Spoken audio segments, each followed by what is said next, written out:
Il y a des jours où tu travailles bien, des jours où tout avance, où tu es fier de ce que tu construis. Et puis il y a ce jour-là, le jour où tu arrives sur le chantier, confiant et prêt à livrer, et tu réalises que ce que tu as construit ne tient pas. Pas parce que tu as mal travaillé, non, pas parce que tu n'as pas mis de l'effort, mais à cause d'une seule erreur. Une erreur presque invisible, mais qui était là depuis le début et que personne n'avait vu. Salut à toi et bienvenue sur ma chaîne. Moi, c'est Alain Daniel. Je suis enseignant et ingénieur de formation. Aujourd'hui, responsable de production dans une entreprise spécialisée en menuiserie métallique. Sur cette chaîne, je te partage ce que le travail, les erreurs et la réalité du terrain m'ont appris pour ceux qui veulent construire leur vie, pas juste en rêver. Il y a quelques mois, un client nous contacte, il veut un portail et des grilles de clôture pour sa propriété. On descend sur le terrain, on prend les mesures, le portail, nickel. Mais pour les grilles, les emplacements n'étaient pas encore terminés côté construction. On convient donc d'une chose simple.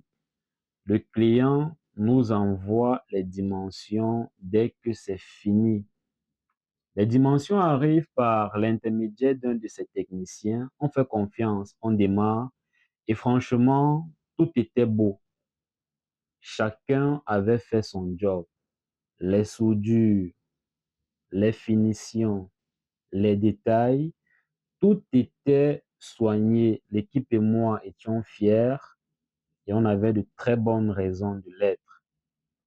Le jour de la livraison, on amène les grilles, on positionne et là, ça ne passe pas. On vérifie une fois, deux fois, et on commence à comprendre.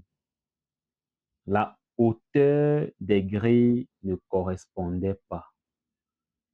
Le problème ne venait pas de la fabrication, encore moins de l'installation. Le problème venait d'un début, d'une mesure qu'on n'avait pas pris le soin de vérifier avant de lancer la fabrication. C'est une erreur qui était là depuis le début, presque invisible, mais suffisante pour bloquer tout le reste du travail.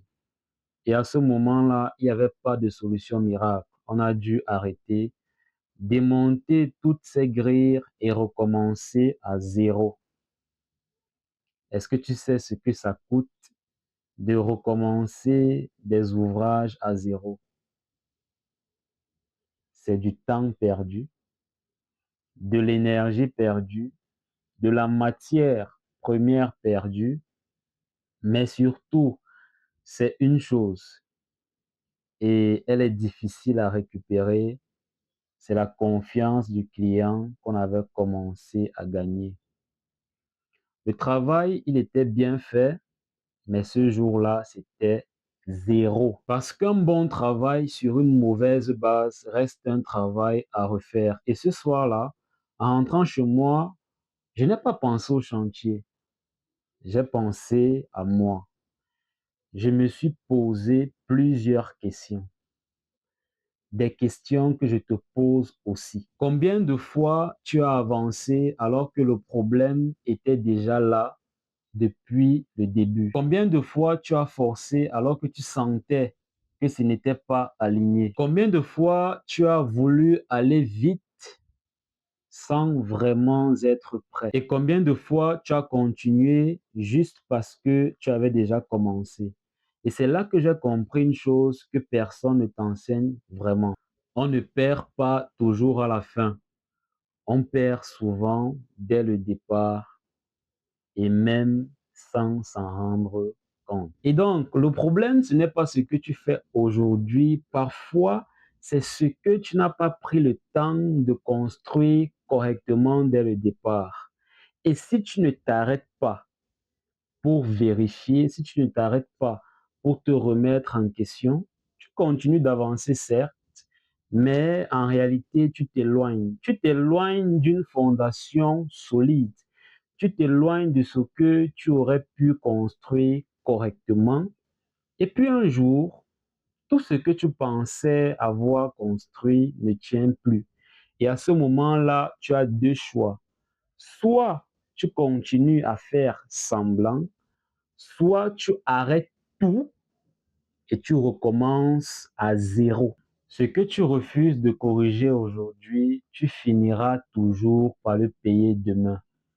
Ce n'est pas une punition, c'est une logique de la construction. En acier comme dans la vie, si la base est fausse, ce que tu poses au-dessus est en sursis. Donc, avant de courir, avant de forcer, avant de continuer parce que tu as déjà investi du temps, arrête-toi un instant et pose-toi une question. Est-ce que ma base est solide? Parce que construire ta vie commence par là. Si cette vidéo t'a parlé, partage-la avec quelqu'un qui en a besoin aujourd'hui et dis-moi en commentaire dans quel domaine de ta vie tu sais que tu dois revenir à la base.